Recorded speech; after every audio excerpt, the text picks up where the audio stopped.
குருடி சரணம் யூடியூப் நண்பர்கள் அனைவருக்கும் அடியேனின் அன்பான வணக்கங்கள். நான் உங்கள் குருமணி என்றன் பேசுகிறேன் பொள்ளாச்சியிலிருந்து.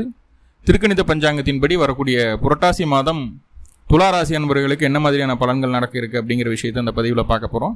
பாசிட்டிவ் நெகட்டிவ் ரெண்டுமே பார்த்துடலாம். நெகட்டிவ் ஏதாவது இருக்குது அப்படின்னா அதை எப்படி பாசிட்டிவாக மாற்றிக்கிறது, அதற்குண்டான வழிபாட்டு முறைகள் என்ன, அதை எப்படி செய்யணும் அப்படிங்கிற எல்லா விதமான விவரங்களையும் விரிவாக தெளிவாக டீட்டெயில்டாக அந்த பதிவில் பார்த்துடலாம். முதல்ல இந்த மாத துவக்கத்தில் என்ன கிரகநிலைகள் துளாராசிக்கு இருக்குது, மேலும் இந்த மாதத்தில் என்னென்ன கிரகங்கள் பயிற்சி ஆகுது, அந்த கிரக பயிற்சியால் ஏற்படக்கூடிய மாற்றங்கள் என்னென்ன அப்படிங்கிறதன் அடிப்படையில் தான் அந்த பதிவு செய்யப்படுது. அதன் அடிப்படையில் பார்க்கும்போது இந்த மாத துவக்கத்தில் என்ன கிரகநிலைகள் துளாராசிக்கு இருக்குது அப்படின்னு சொல்லி பார்த்துட்டோம்னா, ராசிக்கு 5ஆம் இடத்துல சனி பகவான் வக்ரம் பெற்றிருக்கக்கூடிய ஒரு சூழ்நிலை, ராசிக்கு 6ஆம் இடமான ருணரோக சத்ருஸ்தானத்தில் ராகு பகவான் இருக்கக்கூடிய ஒரு சூழ்நிலை, ராசிக்கு 8ஆம் இடத்துல அஷ்டமஸ்தானத்தில் குரு பகவான் அமர்ந்திருக்கக்கூடிய ஒரு அமைப்பு, அஷ்டம குருவாக இருக்குது. ராசிக்கு 9ஆம் இடத்துல செவ்வாய் 2-7க்கு அதிபதி 9ஆம் இடத்துல இருக்கிறது ஒரு நல்ல விஷயம்தான். ராசிக்கு 11ஆம் இடத்துல புதன் பகவான், ராசிக்கு 12ஆம் இடத்துல சூரியன் கேது சுக்கிரன் இணைவு. இங்கே சுக்கிரன் நீசமாக இருக்கிறாரு, சூரியனும் புதனும் பரிவர்த்தனை யோகத்தில் இருக்கக்கூடிய ஒரு சூழ்நிலையில தான் இந்த மாதமானது பிறக்குது. மேலும் இந்த மாதத்தில் என்னென்ன கிரகங்கள் பயிற்சி ஆகுது அப்படின்னு சொல்லி பார்த்துட்டோம் அப்படின்னா, முதல்ல சூரிய பகவான் புரட்டாசி மாதம் 1ஆம் தேதி உங்களுடைய ராசிக்கு 11ஆம் இடமான சிம்ம ராசியிலிருந்து 12ஆம் இடமான கன்னி ராசிக்குள்ள சூரியன் பயிற்சி ஆகக்கூடிய ஒரு சூழ்நிலை. ஆல்ரெடி புதன் சிம்மத்தில் இருக்கிறதுனால சூரியனும் புதனும் பரிவர்த்தனை யோகத்தில் இருக்காங்க. அப்போ ஆல்மோஸ்ட் உங்களுக்கு 11ஆம் அதிபதி பலம் பெற்றிருக்கக்கூடிய ஒரு அமைப்பு தான். ஸோ எதுவும் பேனிக்காக வேண்டிய ஒரு அமைப்புகள் இல்லை. அடுத்ததாக பார்த்துட்டிங்கன்னா, ரொம்ப முக்கியமான கிரகம் அப்படின்னு சொல்லக்கூடியது உங்களுடைய ராசி அதிபதியான சுக்கிரன். கடந்த நாட்களில் ஒரு நீசம் பெற்று கேதுவோடு இருந்த அமைப்பில் நிறைய பாதிப்புகளை சந்திச்சிட்டீங்க. ஆனால் இப்போது புரட்டாசி மாதம் 2ஆம் தேதி 18/9/2024 அன்னைக்கு அந்த சுக்கிர பகவான் 12ஆம் இடமான கன்னி ராசியிலிருந்து உங்கள் ராசிக்குள்ளேயே பயிற்சி ஆகக்கூடிய ஒரு அமைப்பு. சுக்கிர பகவான் உங்கள் ராசிக்குள்ளே பலம் பெறக்கூடிய ஒரு அமைப்பாக இருக்கிறதுனால எந்த ஒரு விஷயமாக இருந்தாலும் சரி, ஃபைனலாக அது உங்களுக்கு வெற்றியை தரக்கூடிய ஒரு சூழலில் தான் இருக்கும். என்னென்னா, நிறைய பதிவுகளில் நம்ம சொல்லியிருக்கோம், எந்த யோகமோ அவயோகமோ எது இருந்தாலும் சரி, முதல்ல உங்களுடைய ராசி அதிபதியோ அது லக்னாதிபதியோ பலம் பெற்று இருக்கும்போது அதை பூர்ணமாக உங்களால் அனுபவிக்க முடியும் அப்படின்னு சொல்லியிருக்கோம். அதன் அடிப்படையில் பார்க்கும்போது இங்கே உங்களுடைய ராசி அதிபதி ஆட்சி பலம் பெறக்கூடிய ஒரு அமைப்பாக இருக்கிறதுனால இந்த மாதம் உங்களுக்கு ஒரு 70-80% பாசிட்டிவான ஒரு விஷயத்தை தான் தரும் அப்படிங்கிறத புரிஞ்சுக்க வேண்டியது இருக்கும்.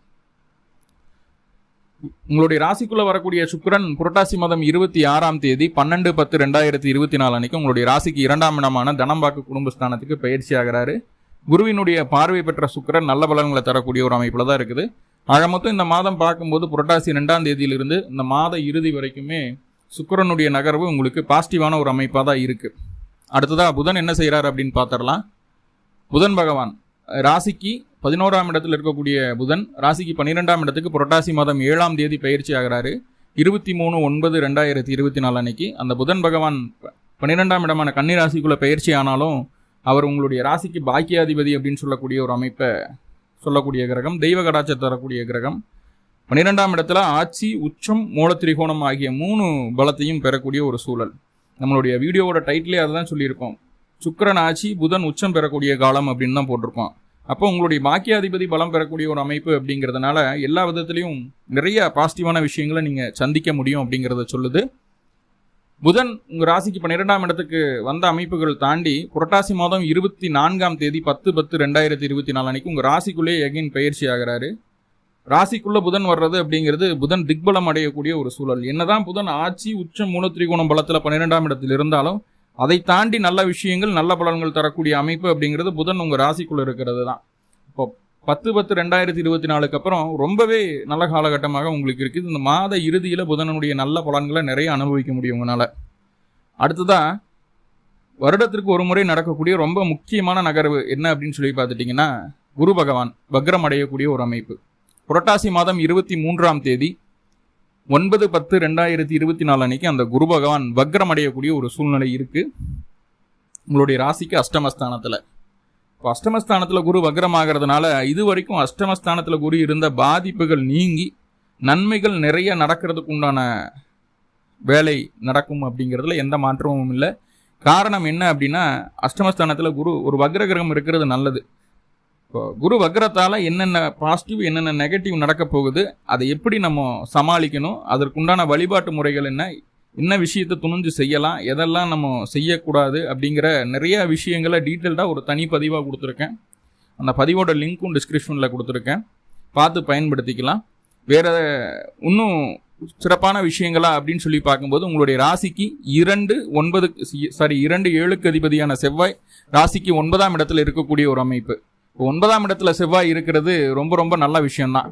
எந்த ஒரு காரியம் எடுத்தாலும் அது பாக்கியஸ்தானத்தில் ஒரு கிரகம் நின்று நம்மளுக்கு சில முக்கியமான நகர்வுகளை ஏற்படுத்தி கொடுத்துட்டே இருக்கும். அப்படிப்பட்ட ஒரு அமைப்பில் அந்த செவ்வாய் போய் அமர்ந்திருக்கக்கூடிய ஒரு சூழல். இந்த மாதம் முழுக்கவே செவ்வாய் 9ஆம் இடத்துல தான் இருக்காருங்க. அதனால் 2-7-9 தொடர்பு அப்படிங்கிறது நல்ல பொருளாதாரத்தை கொடுக்கும் அப்படிங்கிறத சொல்லிடலாம். இதுதான் இந்த மாதத்தில் நடக்கக்கூடிய முக்கியமான கிரக நகர்வுகள். மேலும் இந்த மாதத்தில் இந்த கிரக நகர்வுகளால் என்னென்ன உங்களுக்கு நடக்க போகுது அப்படிங்கிறத நம்ம பார்த்துடலாம். முதல்ல சூரியன் உங்களுடைய ராசிக்கு 11ஆம் அதிபதி, லாபஸ்தான அதிபதி, ராசிக்கு 12ஆம் இடத்துல கேதுவோடு இணையக்கூடிய ஒரு சூழல். சூரியன் லாபாதிபதி 12ஆம் இடத்துல இருக்கிறதுனால கிடைக்கக்கூடிய லாபங்கள் எல்லாமே உங்களுக்கு விரயமாக போயிடுமா அப்படின்னு கேட்டால் அப்படி கிடையாது. ஏன்னா புதனும் சூரியனும் பரிவர்த்தனை, அதன் பின்பு புதன் தன்னுடைய வீடான கன்னிக்குள்ளே வரக்கூடிய ஒரு அமைப்பு. அப்படிங்கும்போது இப்போது நீங்கள் செய்யக்கூடிய எந்த செலவுகளும் உங்களுக்கு நஷ்டத்தை தராது. முதல்ல சுப செலவுகளாக மாறக்கூடிய அமைப்பு. அதே போல் வெளியூர், வெளிமாநிலம், வெளிநாடு செல்லணும், வேலைக்காகவோ தொழிலுக்காகவோ இல்லை படிப்புக்காகவோ வெளியூர் வெளிமாநிலம் செல்லணும் அப்படின்னு சொல்லி சில முயற்சிகள் எடுத்துகிட்டு இருக்கீங்க அப்படின்னா அந்த முயற்சிகள் உங்களுக்கு சாதகமாக மாறக்கூடிய ஒரு அமைப்புகளை சொல்லுது. அதுலேயும் அந்த பாதிப்பு இல்லை. ஆனால் உங்களுடைய மூத்த சகோதரம் அப்படின்னு சொல்லக்கூடிய உறவும் பாலிய நண்பர்கள் அப்படின்னு சொல்லக்கூடிய உறவுகிட்ட மட்டும் கொஞ்சம் டிஸ்டன்ஸ் விட்டு பழக வேண்டிய ஒரு சூழ்நிலை உண்டு. காரணம் என்னென்னா அவர்களால் உங்களுக்கு செலவுகள் வரும். அது கட்டாயமாக உங்களுக்கு விரைய செலவாகவே மாறும். உங்களுக்காக நீங்கள் செய்தீங்கன்னா அது சுப செலவு, நண்பர்களுக்காகவோ மூத்த சகோதரத்துக்காகவோ செய்யக்கூடிய செலவுகள் விரைய செலவுகளாக மாறக்கூடிய ஒரு சூழ்நிலை உண்டு. ஸோ அந்த விஷயத்தை மட்டும் கொஞ்சம் கேர்ஃபுல்லாக பார்த்துக்க வேண்டியது இருக்கும். அதே போல் அரசியல் சம்மந்தப்பட்ட விஷயங்களில், அரசு நபர்கள் சம்மந்தப்பட்ட விஷயங்களில் ரொம்ப கேர்ஃபுல்லாக இருக்க வேண்டிய ஒரு சூழ்நிலை. ஏன்னா அரசு தண்டனைகளுக்கு ஆளாகக்கூடிய ஒரு சூழ்நிலை உண்டாகக்கூடிய ஒரு அமைப்பாக இருக்குது. சிம்பிள், அரசு தண்டனைனா ரொம்பலாம் பெருசாக நினச்சிடாதீங்க. சிம்பிளாக ஒன்றும் நம்ம சீட் பெல்ட் போடாமல் போடுவோம், இல்லைன்னா இன்சூரன்ஸ் இருக்காது, லைசன்ஸ் இருக்காது, ஹெல்மெட் போடாமல் போயிடுவோம், கேமராவில் கேப்சர் பண்ணி நம்மளுக்கு ஃபைன் வந்துடும். அவ்வளோதான், ஒரு 1000-2000 அந்த மாதிரி அரசுக்கு தேவையில்லாமல் பணம் செலுத்த வேண்டிய ஒரு கட்டாயம் ஏற்படக்கூடிய ஒரு அமைப்பு இருக்குது.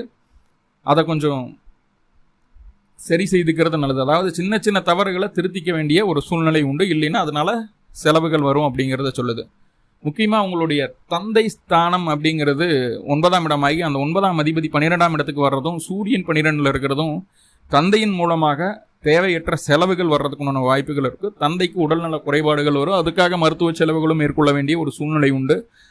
தந்தை சொந்த இடத்தை விட்டு வெளியூர் வெளிமாநிலம் சென்று வரக்கூடிய ஒரு அமைப்பு, இல்லை தந்தைக்கு ஊருக்கு வெளியில், அதாவது ரொம்ப தூரத்தில் இருக்கக்கூடிய தொலைதூரம் பயணம் போய் ஒரு தெய்வத்தை வழிபாடு பண்ணணும், காசி ராமேஸ்வரம் இந்த மாதிரி வெளி வட்டாரங்கள் இருக்கக்கூடிய கோவில்களுக்கு போயிட்டு வரக்கூடிய பாக்கியங்கள் ஏற்படுது அப்படிங்கிறத சொல்லுது. சூரியன் 12ஆம் இடத்துல இருக்கிறதுனால இத்தனை விஷயங்கள் உங்களுக்கு நடக்கக்கூடிய ஒரு அமைப்பு. ஆனால் பாசிட்டிவான விஷயம் என்ன அப்படின்னு சொல்லி பார்த்துட்டிங்கன்னா சுப செலவுகளை கொடுக்குது. குடும்பத்துக்குள்ள முக்கியமான சுபகாரியங்கள் நடக்கிறதுக்கு உண்டான வாய்ப்புகளை அந்த சூரியன் ஏற்படுத்தி தர்றார் அப்படிங்கிறத சொல்லுது. கேதுவனுடைய பாதிப்பு 90% நீங்கிடும். கேது 12ஆம் இடத்துலேருந்து இரவு நேரங்களில் நிறைய துளாராசி என்பவர்களுக்கு தூக்கம் போயிட்டு தான் இருந்தது. இரவு நேர தூக்கம் இருக்கிறது இல்லை. ரொம்ப ஒரு மன உளைச்சல்லையே இருந்துட்டு இருந்தீங்க. தூக்கம் இல்லைனாவே ஆட்டோமேட்டிக்காக பாடி ஸ்லோ ஆகிடும். ஸோ அந்த விஷயம் மாறக்கூடிய ஒரு அமைப்பாக பார்க்கப்படுகிறது. இந்த காலகட்டம் தந்தைக்கும் மகனுக்கும் உண்டான உறவு நிலை சிறப்பில்லாமல் இருக்கும். குழந்தைகளுடைய உடல் ஆரோக்கியத்தை கவனமாக பார்த்துக்க வேண்டிய ஒரு சூழ்நிலை இருக்குது. உங்களை காட்டிலும் உங்களுடைய குழந்தைகள் அதிக பிடிவாதத்தை வெளிப்படுத்தக்கூடிய ஒரு அமைப்பு. ஸோ குழந்தைகிட்ட கொஞ்சம் ஜாக்கிரதையாக நடந்துக்கணும், விட்டு கொடுத்து போக வேண்டிய ஒரு கட்டாயம் உண்டு அப்படிங்கிறத சொல்லுது. இப்போ சூரியன் 12ஆம் இடத்துலேருந்து இத்தனை விஷயங்களை செய்யக்கூடிய ஒரு அமைப்பாக இருக்குது. அடுத்ததாக சுக்கிர பகவான் என்ன செய்கிறார் அப்படின்னு சொல்லி பார்ப்போம். உங்களுடைய ராசிக்கு 1-8க்கு அதிபதி சுக்கிரன் ராசிக்குள்ளே வந்து அமரக்கூடிய ஒரு சூழ்நிலை. அந்த சுக்கிர பகவான் ராசிக்குள்ள ஆட்சி பலம் அடையக்கூடிய ஒரு அமைப்பாக இருக்கிறதுனால முன்னாடியே சொன்ன மாதிரி எந்த ஒரு சம்பவங்களாகட்டும், என்ன ஒரு பிரச்சனைகளாகட்டும், அனைத்துமே உங்களுக்கு சாதகமாக மாறக்கூடிய வேலையை அந்த சுக்கிர பகவான் செய்வார். அப்போது உங்களுடைய பெயர், புகழ், அந்தஸ்து, கௌரவம் அனைத்துமே ஒருபடி உயர்வதற்குண்டான விஷயங்கள் என்னவோ அதெல்லாம் செய்யக்கூடிய அமைப்புக்குள்ளே அந்த சுக்கிரன் வந்துடுறார் அப்படிங்கிறத சொல்லுது. இன்னும் முக்கியமாக சொல்ல போனால், சார் அந்த பிஎஃப் அமௌண்ட் கிடைக்காம இருக்குது, இல்லை கிராஜுவிட்டி கிடைக்காம இருக்குது, ஒரு பக்கம் கொடுத்த பணம் நம்மகிட்ட திரும்பி வராமல் இருக்குது, அந்த மாதிரியான ஒரு அமைப்புகள் எல்லாம் இருந்ததுன்னா அந்த பணம் இந்த காலகட்டம் வசூலாகக்கூடிய ஒரு சூழ்நிலையை சொல்லுது. அதே போல் இன்ஸ்டால்மெண்ட்டில் ஏதோ ஒரு விஷயங்கள் செய்துட்டு இருக்கீங்கன்னா அந்த இன்ஸ்டால்மெண்ட் முடிய போது அதிகப்படியான கடன் நிவர்த்தி ஆகக்கூடிய ஒரு அமைப்புகளை சொல்லுது. வீட்டின் பேரில் கடன் வாங்கியிருக்கலாம், வாகனத்தின் பேரில் கடன் வாங்கியிருக்கலாம். அந்த அத்துணை கடன்களுமே நிவர்த்தி செய்யக்கூடிய ஒரு அமைப்பில் அந்த சுக்கிர பகவான் வந்து ராசிக்குள்ளே இருக்கக்கூடிய ஒரு சூழ்நிலையை சொல்லுது. சுக்கிரன் ராசிக்குள்ளே இருக்கக்கூடிய ஒரு அமைப்பு அப்படிங்கும்போது அவரே அஷ்டமாதிபதி இல்லையா? அப்போ பிரச்சனைகளும் வம்புகளும் வழக்குகளும் நம்மளை தேடி வரணுமே அப்படின்ட்டு இருந்ததுன்னா கண்டிப்பாக அது தேடி வரக்கூடிய ஒரு அமைப்பை சொல்லுது. ஆனால் அதெல்லாம் வந்து பெரிய தொந்தரவுகளை தராது. ஏன்னா அவங்களுடைய ராசி அதிபதியே அவர் தான் அப்படிங்கும்போது பெரிய தொந்தரவுகள் வராது. மிக முக்கியமாக சொல்லக்கூடிய ஒரு அமைப்பு அப்படின்னு சொல்லி பார்க்கும்போது உயில் சொத்து சம்பந்தமாக ஏதாவது தொந்தரவுகள், ஏதாவது பிரச்சனைகள் இருந்தது, கோர்ட்டு கேஸு, வம்பு வழக்குகள் இருந்ததுன்னா அது எல்லாமே உங்களுக்கு சாதகமாகக்கூடிய ஒரு சூழ்நிலையை சொல்கிறது. கணவன் மனைவிக்குள்ள இருந்து வந்த பிரச்சனைகளுமே படிப்படியாக குறைவதை சொல்கிறது. அதாவது சுக்கிரன் பயிற்சியாகி முதல் ஒரு 10 நாட்களுக்குள்ள கணவன் மனைவிக்குள்ள நல்ல அந்யோன்யம் ஏற்பட்டுரும். நீங்கள் உங்களுடைய வாழ்க்கை துணியை தேடி போகிறதுக்கு உண்டான ஒரு அமைப்புகளை சொல்லுது. அதுக்கப்புறம் பார்த்துட்டிங்கன்னா நம்மளுக்கு கொஞ்சம் மண்டக்கணம் வந்துடும். நான் எதுக்கு அங்கே போய் தேடி போகணும், அவங்களுக்காக நான் இறங்கி போகணும் அப்படிங்கிற ஒரு சில அமைப்புகள் எல்லாமே காட்டப்படுது. முதல் பயிற்சியான ஒரு 10 நாட்களுக்குள்ள கணவன் மனைவிக்குள்ள இருக்கக்கூடிய பிரச்சனைகள் தீர்ந்து ஒற்றுமை அதிகரிக்கக்கூடிய ஒரு அமைப்புகளை சொல்லுது. ஸோ இது எல்லாமே நல்ல விஷயம். ஆனால் லக்னத்தில் ராசியில் சுக்கிரன் இருக்குது அப்படின்னா உங்களுக்கு தேவையான சுகபோகமான விஷயங்களை நீங்கள் ஏற்படுத்தி கொள்வீர்கள். அதற்காக சுப செலவுகளை செய்வீர்கள். அதற்கு அந்த புதனும் ஒத்துழைப்பு தரக்கூடிய ஒரு அமைப்பாக இருக்குது. அப்போது இங்கே என்னென்னவெல்லாம் பண்ணுவோம் தெரியுங்களா? முதல்ல பஸ்ஸில் போகிற ஒரு சூழ்நிலை இருந்ததுன்னா பஸ்ஸிலலாம் யார் போகிறது, ரேபிடோ புக் பண்ணு அப்படின்னு தோணும். ரேபிடோ இல்லையா, ட்ரெயினில் போகலாம், ட்ரெயினில் போகிறாளா இருந்தால் ஃப்ளைட்டில் போகலாம் அப்படிங்கிற ஒரு எண்ணம் வந்துடும். எதையுமே லக்ஸுரியாக யோசிப்போம், லக்ஸுரியான செலவுகளை செய்வோம், நல்லா டிப்டாப்பாக இருக்கணும்னு நினைப்போம். உங்களுடைய முக அழகும், உங்களுடைய நடை உடை பாவனைகளும், நீங்கள் போடக்கூடிய ட்ரெஸ்ஸு, போகக்கூடிய வாகனம் எல்லாத்துலேயுமே ஒரு முன்னேற்றம், ஒரு இம்ப்ரூவ்மெண்ட் பார்க்கக்கூடிய ஒரு அமைப்பாக தான் இந்த காலகட்டம் இருக்கும். உங்களை நீங்கள் அழகுபடுத்திக்கிறதுக்காக பலவிதமான செலவுகளை செய்யக்கூடிய ஒரு அமைப்பாக தான் பார்க்கப்படுது. ஸோ அப்போ அந்த சுக்கிரன் ராசிக்குள்ளே இருக்கிறதுனால ஆடம்பர செலவுகள் சற்று அதிகரிக்கக்கூடிய ஒரு சூழ்நிலையை சொல்கிறது அப்படிங்கிறது சொல்லுது. முடிஞ்ச அளவு ஆடம்பர செலவுகளை குறைக்க வேண்டிய ஒரு சூழலாக பார்க்கப்படுது அப்படிங்கிறத சொல்லுது. இந்த ஆடம்பர செலவுகள் கடைசியில் என்ன ஆகுதுன்னா தேவையில்லாத மன அழுத்தத்தை கொடுத்துருது. இந்த ஃபேஷியல் பண்ணுறது இந்த மாதிரி விஷயங்களுக்குள்ளே போகும்போது அது சைடு எஃபெக்டோட சில விஷயங்கள் நடக்கிறதுனால சில தொந்தரவுகளும் அதில் இருக்குது அப்படிங்கிறத சொல்லுது. அப்போது பெண்கள் மூலமாக உங்களுக்கு வரக்கூடிய எந்த விதமான உதவிகளையும் நீங்கள் அதை ஏற்றுக்கொள்ளாமல் இருப்பது நன்மை அப்படிங்கிறத தெளிவாக புரிஞ்சுக்கோங்க. பெண்கள்கிட்ட கொஞ்சம் கவனமாக இருக்க வேண்டிய ஒரு சூழ்நிலை. மற்றபடி உங்களுடைய காரியங்கள் எந்த இடத்துலையும் கொஞ்சம் கூட பின்வாங்காமல் நல்லபடியாக நடந்தேறிடும். புரட்டாசி மாதம் 26ஆம் தேதி 12/10/2024 அன்னைக்கு அந்த சுக்கிர பகவான் ராசிக்கு 2ஆம் இடமான விருச்சிக ராசிக்குள்ளே பயிற்சி ஆகிறாரு. அப்போ விருச்சிகத்துக்குள்ளே சுக்கிரன் வரக்கூடிய ஒரு அமைப்பு அப்படின்னு சொல்லி பார்க்கும்போது இங்கே என்னென்னவெல்லாம் உங்களுக்கு நடக்க இருக்குது அப்படின்னு சொல்லி பார்த்துட்டோம்னா முதல்ல உங்களுடைய குடும்பத்திற்கு அதிகப்படியான முக்கியத்துவத்தை தரக்கூடிய ஒரு அமைப்பாக பார்க்கப்படுகிறது. கணவன் மனைவியிடையே இருந்து வந்த எந்த விதமான பிரச்சனைகளாக இருந்தாலும் கட்டாயம் இந்த காலகட்டம் தீரும் அப்படிங்கிறதுல எந்த விதமான மாற்றமும் இல்லை. 2 பேர்த்துக்குள்ள அந்யோன்யம் அதிகரிக்கும். முதல்ல கையில் இருக்கக்கூடிய கையிருப்பு பணத்தை அதிகரிக்கணும் அப்படின்னு நினைப்பீங்க. வருமானத்தை அதிகரிக்கிறதுக்குண்டான வழி என்னன்னு பார்ப்பீங்க. செலவுகளை குறைக்கணும் அப்படிங்கிற ஒரு எண்ணம் வந்துடும். நம்ம கிட்ட இருக்கக்கூடிய கெட்ட பழக்க வழக்கங்களை மாற்றி நல்ல பழக்க வழக்கங்களை உருவாக்கணும் அப்படிங்கிற ஒரு சிந்தனையும் இந்த காலகட்டம் அதிகமாக வரக்கூடிய ஒரு சூழ்நிலையை சொல்கிறது. இன்னும் சிறப்பாக சொல்ல போனோம் அப்படின்னா 2ஆம் இடத்துல இருக்கக்கூடிய சுக்கிரன் மற்றவர்கள் நம்மிடம் பேசும்போதே நம்மளுடைய பேச்சில் அப்படியே மயங்கி நம்ம சொல்கிறத கேட்குற மாதிரியான ஒரு அமைப்புகளுக்குள்ளே வந்துடும். அந்த அளவுக்கு உங்களுடைய பேச்சு திறமை அதிகரிக்கக்கூடிய ஒரு அமைப்பு. இந்த வாழைப்பழத்தில் ஊசி ஏற்றுறதுன்னு சொல்கிறோம் இல்லையா, அந்த மாதிரியான ஒரு பேச்சு, அந்த மாதிரியான ஒரு ரசனை மிகுந்த ஒரு ஆர்வமாக கூட இருக்கிறவங்க கேட்கும்படியான பேச்சுக்களை வளர்த்தி கொள்ளக்கூடிய ஒரு அமைப்பாக இருக்குது. குடும்பத்துக்கு அதிக முக்கியத்துவம் கொடுப்பீங்க. கண்டிப்பாக இந்த காலகட்டம் நல்ல பொருளாதார முன்னேற்றம் உண்டாகக்கூடிய ஒரு அமைப்பாக பார்க்கப்படுது. 2ஆம் இடத்துல இருக்கக்கூடிய சுக்கிரன் என்ன பண்ணுறாருன்னா மேலே இருக்கக்கூடிய குரு, அஷ்டமஸ்தானத்தில் இருக்கக்கூடிய குருவை பார்க்குறாரு. அஷ்டமாதிபதி அஷ்டமஸ்தானத்தை பார்க்குறாரு. அப்படிங்கும்போது இங்கே லக்ஷ்மி யோகம் அப்படிங்கிற ஒரு விஷயம் ஏற்படுதுங்க. இந்த லக்ஷ்மி யோகம் என்ன பண்ணுதுன்னா எதிர்பாராத நேரத்தில் எதிர்பாராத விஷயங்களில் நல்ல லாபத்தை கொடுக்குது. அதாவது லாட்ரி எடுப்போம், இல்லைனா ஷேர் மார்க்கெட்டில் திடீர் அதிர்ஷ்டம், திடீர் லாபம் கிடைக்கும். அதே போல் வந்து நீங்கள் வெளியில் கொடுத்த பணம், வராமே இருந்த பணம் இந்த காலகட்டம் தேடி வந்து கொடுத்துட்டு போவாங்க. இந்த மாதிரி இதெல்லாம் நம்மளுக்கு நடக்காது, இதெல்லாம் கிடைக்காது, இதெல்லாம் வராதுன்னு எதெல்லாம் விட்டீங்களோ அந்த விஷயங்கள்ல இருந்து உங்களுக்கு வருமானம் வரக்கூடிய ஒரு அமைப்புகளை இது ஏற்படுத்தி தருகிறது. இது அற்புதமான ஒரு விஷயமாக பார்க்கப்படுகிறது. 2ஆம் இடத்துல சுக்கிரன் நகர்வது அப்படிங்கிறது உங்களுக்கு எல்லா விதத்திலையும் யோகத்தை தரக்கூடிய ஒரு அமைப்பு தான். அடுத்ததாக பார்த்துட்டிங்கன்னா புதன் உங்கள் ராசிக்கு 11ஆம் இடமான லாபஸ்தானத்திலேருந்து 12ஆம் இடமான விரயஸ்தானத்துக்கு பயிற்சி ஆகிறாரு. விரயஸ்தானத்தில் இருக்கக்கூடிய அந்த புதன் பகவான் ஆட்சி உச்ச மூல திரிகோண பலத்தை அடையக்கூடிய ஒரு அமைப்பு. ஸோ இது என்ன செய்யுது அப்படின்னா குடும்பத்துக்குள்ள எகெயின் சுப செலவுகளை அதிகப்படுத்துது. முக்கியமான விஷயம், புதன் உங்கள் ராசிக்கு 12ஆம் இடத்துல இருக்கக்கூடிய ஒரு அமைப்புக்கு மிக முக்கியமான விஷயம், தந்தையின் பேரில் இருக்கக்கூடிய சொத்து, நிலம், வீடு சம்பந்தமான விஷயங்கள்ல என்ன தொந்தரவுகள் இருந்தாலும் சரி, என்ன பிரச்சனைகள் இருந்தாலும் சரி, அந்த பிரச்சனைகளை சரி செய்து கொள்வதற்குண்டான ஒரு அற்புதமான காலகட்டம் இது. ஸோ அதில் என்ன பிரச்சனைகள், உயிர் சொத்தாக இருக்கட்டும், தந்தை பேரில் இருக்கக்கூடிய உயிர் சொத்தாக இருக்கட்டும், எதுனாலும் சரி அதை சரி செய்து கொள்ளக்கூடிய ஒரு அற்புதமான காலகட்டம். தந்தையின் பேரில் சொத்து வாங்குறதுக்கு உண்டான யோகம் இருக்குது. அப்படி பார்த்தா உங்களுடைய குழந்தை துளாராசியாக இருக்குது அப்படிங்கும்போது உங்களுடைய சுயஜாதத்தில் புதனனுடைய தசாபுத்தி அந்தரங்கள் நடந்துட்டு இருந்ததுன்னா உங்கள் பேரில் சொத்து வாங்கலாம். இப்போ அந்த யோகம் உண்டாகுது அப்படிங்கிறது சொல்லுது. பேரில் கூடிய சொத்து பிரச்சனைகளுமே நிவர்த்தியாகும். தந்தையினுடைய உடல் ஆரோக்கியம் மேம்படக்கூடிய ஒரு அமைப்பு. அவருக்கு எவ்வளவு உடல் தொந்தரவுகள் இருந்தாலும் சரியான டாக்டர்ஸ் கிடைப்பாங்க, சரியான மருத்துவம் கிடைக்கும். அந்த மருத்துவத்தை சரியாக எடுத்துக்கும் போது அடுத்த கட்ட அமைப்புகளை நோக்கி போவோம். அதாவது ஆரோக்கிய குறைகளை தீர்த்து நல்ல ஆரோக்கியமாக வாழக்கூடிய ஒரு அமைப்புக்குள்ளே போயிடும் அப்படிங்கிறது சொல்லுது. பொறுப்புகள் அதிகரிக்கக்கூடிய ஒரு அமைப்பு. பொறுப்புகள் அதிகரிக்கிறதுனால வெளியூர், வெளிமாநிலம், வெளிநாடு போகக்கூடிய ஒரு சூழல், அந்த அலைச்சலை மேற்கொள்ள வேண்டிய ஒரு கட்டாயமாக இந்த காலகட்டம் பார்க்கப்படுகிறது அப்படிங்கிறத சொல்லுது. அப்போ பொறுப்புகளை பார்த்து யோசித்து அந்த பொறுப்புகளை உங்ககிட்ட வாங்கிக்கோங்க. நம்மளுக்கு பொறுப்பு கிடைக்குது, நம்மளை ஒரு பதவியில் உட்கார வைக்கிறாங்க அப்படிங்கிற ஒரு ஆசையில், ஒரு ஆர்வத்தில் போய் எல்லா விஷயங்களையும் சரின்னு தலையாட்டிட்டு போய் ஏற்றுக்கணுங்கிற அவசியம் கிடையாது. அப்படி ஏற்றுக்கிட்டோம் அப்படின்னா கண்டிப்பாக அதன் மூலமாக அதிகப்படியான அலைச்சல் இருக்கும். குடும்பத்தை பிரிஞ்சு இருக்க வேண்டியது இருக்கும். இரவு நேர தூக்கங்களை தியாகம் பண்ண வேண்டியது இருக்கும். டே அண்ட் நைட் ட்ராவல் பண்ண வேண்டிய ஒரு சூழ்நிலை உண்டாகும். ஸோ அந்த இடத்துல மட்டும் கொஞ்சம் கவனமாக இருந்தால் போதுமானது. சில நேரங்களில் தந்தைக்கு மருத்துவ செலவுகள் வரக்கூடிய ஒரு அமைப்புகளையும் இது ஏற்படுத்தி தரும் அப்படிங்கிறத சொல்லுது. ஸோ பொறுப்புகளை வாங்கிக்கிறதுல கொஞ்சம் கவனம் வேணும். அதே போல் நிறைய துளாராசி என்பவர்களுக்கு இந்த காலகட்டம் கோவில் சம்மந்தமான விஷயங்களாகட்டும், ஆன்மீக சம்மந்தமான விஷயங்களாகட்டும் ரொம்ப அதில் ஆர்வம் காட்டக்கூடிய ஒரு அமைப்பு. நிறைய பேர் முடியாதவங்களுக்கு ஹெல்ப் பண்ணணும்னு நினைப்பீங்க. ட்ரஸ்டி ஈடுபாடெல்லாம் வரும்.